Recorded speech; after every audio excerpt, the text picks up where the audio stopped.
ইন্না লিল্লাহি মিআতা রাহমাতিন, আল্লাহ রাব্বুল আলামিনের কাছে 100টা দয়া। আল্লাহ রাব্বুল আলামিন 100টা দয়াকে 2 ভাগ করেছে। কয় ভাগ? 2 ভাগ করেছেন। 99 ভাগ রবের কাছে রেখেছে। কয় ভাগ? আর 1 ভাগ আল্লাহ রাব্বুল আলামিন আনজালা মিনহা রাহমাতান ওয়াহিদাতান বাইনাল জিন্নি ওয়াল ইনসি ওয়াল বাহাইমি ওয়াল হাওয়ামি।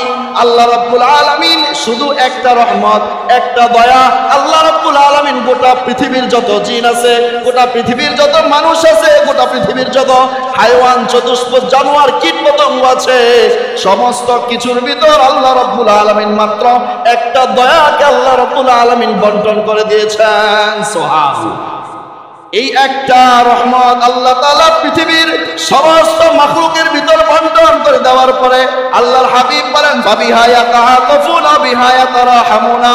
এর জন্য একে অন্যের প্রতি মায়া, বাবা সন্তানের প্রতি মায়া, সন্তান বাবার প্রতি মায়া, মা সন্তানের প্রতি মায়া, সন্তান মায়ের প্রতি মায়া, ছেলে ভাই ভাইয়ের প্রতি মায়া, বোন বোনের প্রতি মায়া। এমনকি আল্লাহর হাবিব বলেছেন, এবং চতুষ্পদ জানোয়ার যারা আছে, ওই চতুষ্পদ জানোয়ারগুলো দেখা যায় তার সন্তানের জন্য পর্যন্ত মায়া করে। সুবহানাল্লাহ। আল্লাহ রাব্বুল আলামিন, আল্লাহর নবী বলেন, এই যে যত মায়া পৃথিবীর সমস্ত মাখলুকের ভিতরে একে অন্যের প্রতি, এই সমস্ত মাখলুকের যত মায়া আছে, এই সমস্ত মায়া মাত্র আল্লাহ তাআলার পক্ষ থেকে একটা দয়া মায়া আল্লাহ তাআলা দিয়েছেন। সুবহানাল্লাহ।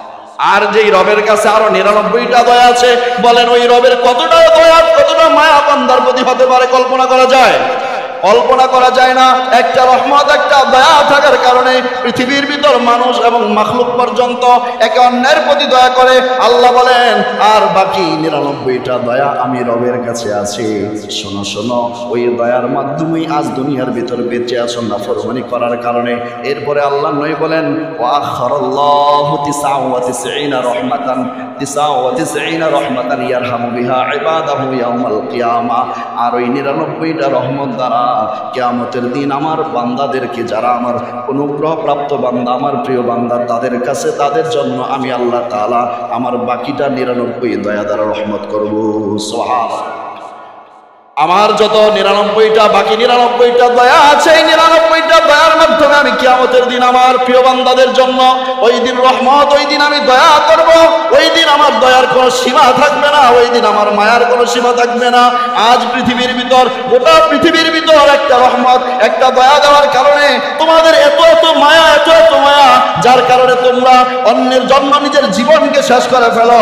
আর যেই বান্দার জন্য আল্লাহর কাছে 99টা দয়া বাকি আছে, বলেন তো কিয়ামতের দিন ওই বান্দার প্রতি আল্লাহ কত দয়া করবেন? সুবহানাল্লাহ। আল্লাহ রাব্বুল আলামিন বলেন, আমার কাছে আরো 99টা দয়া আছে। এই দয়া তোমাদের জন্য রেখেছি দুনিয়ার ভিতর। আমি আল্লাহ তোমাদের তো দয়া করলাম, কিন্তু কিয়ামতের দিন আমি আমার বান্দাদের জন্য 99টা দয়া দ্বারা আমি আল্লাহ তাআলা বান্দাকে জান্নাতের মাকামে আলায় পৌঁছায় দিব। সুবহানাল্লাহ। এখন দয়াকে সবার জন্য হবে নাকি? কি বলেন? সবার জন্য হবে। ঘুমায়া ঘুমায়া দিন গেলে কি হবে নাকি? ইবাদত ছাড়া হবে নাকি? আল্লাহর নাফরমানি করলে হবে নাকি? মন মতো খেলতামাশার মতো চললে হবে নাকি? না না, রহমত তাদের জন্য না যারা দুনিয়ার ভিতরে গাদ্দারি করেছে, দুনিয়ার ভিতরে খেলতামাশার মতো চলেছে। আর ইবাদত করলে করলাম, না করলে নাই, চললে চললাম, না চললে নাই, আল্লাহর কথা মানলে মানলাম, না মানলে নাই, কোরআনের কথা মানলে মানলাম, না মানলে নাই। এদের নাফরমানের জন্য আল্লাহ রাব্বুল আলামিন কিয়ামতের ভিতর আল্লাহ তাআলা তাদের প্রতি দয়া করবে না।